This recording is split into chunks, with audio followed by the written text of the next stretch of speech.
Hi, guys, and welcome to Classic TV Facts and Trivia. Thank you for being here. I've been starting to like doing some of these videos where not the main characters, but the supporting characters, actors. I do some stuff on them, and I kind of like doing that. And this is sort of an extra special one for me because I love this character. But whatever happened to Richard Kline, who played Larry Dallas from Three's Company? One of the key reasons for the enduring success of Three's Company was its unique cast of characters. Among them, a favorite was charmingly sleazy used car salesman and Jack Tripper's best friend, Larry Dallas, brought to life by actor Richard Kline. Richard's work as Larry Dallas was incredibly entertaining because despite the writers occasionally having the character border on being a tad slimy, at his core, Larry was a good person and faithful friend to Jack.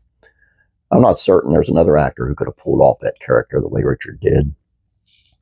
Everett Collection, during his time on Three's Company, Richard also made a handful of appearances on Love Boat, another one of the favorite TV shows from the late 70s and early 80s. Love Boat thrived on its casting decisions, and bringing Richard on board for a few episodes was definitely a good idea. However, these were rare appearances for Richard outside of Three's Company during the program's run. Quite frankly, he was very loyal to the show, and because of that, the show was loyal to him. Richard was a favorite of both cast members and the behind-the-scenes crew.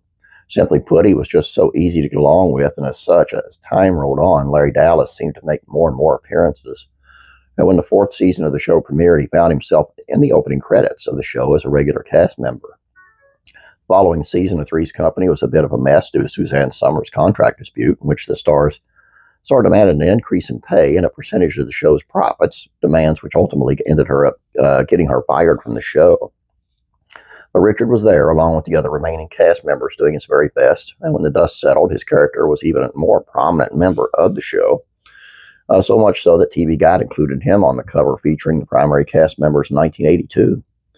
He also holds a distinct honor of being the only cast member to appear on Three's Company, The Ropers, and Three's a Crowd. Quite frankly, Three's a Crowd could have used more cast members from Three's Company showing up every now and then, but that's another story. What is not a story for another day, however, is the very real and authentic friendship that he had with John Ritter. These guys never lost touch and got together whenever they could, long after the end of Three's Company.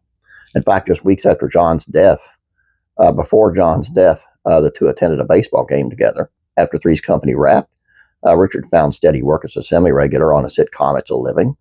He also made guest appearances on other network television shows like Matlock and Murder, She Wrote. During the 90s, Richard could be seen on other shows like L.A. Law, Step by Step, and Married with Children. And somewhere along the way, Richard decided to become an acting coach, wanted to share the joy that he experienced for decades with others, and he's always treated his acting workshops in exactly the same way he has every other gig throughout his career. He gave it his all, 100%. For Richard, his acting workshops are not just a way to pay the bills. They truly seem to be a passion project for him. He can still be seen on screen. He's made appearances on a couple of Adam Sandler flicks, like I Now Pronounce You Chuck and Larry, as well as Jack and Jill. And even more recently, Richard toured the country in a national production of Waitress, taking over the role that Andy Griffith made famous in the movie that inspired the play. But Richard hasn't forgotten about Three's Company, and couldn't if he wanted to. Speaking to journalist Ed Gross in 2019, here's what he had to say about the show and its longevity. You can't escape the notoriety and the worldwide notoriety of Three's Company. You know that this show could still be a rerun 40 some odd years later? It's insane. A really good show, and I always found it funny, and it's kind of a personal thing. I know I shouldn't make it about myself, but I always found it kind of funny. My dad had an issue with letting us watch it because one guy living with two women, I was always like, man, you need to be the landlord. We always watched it, and it was always good for a laugh, and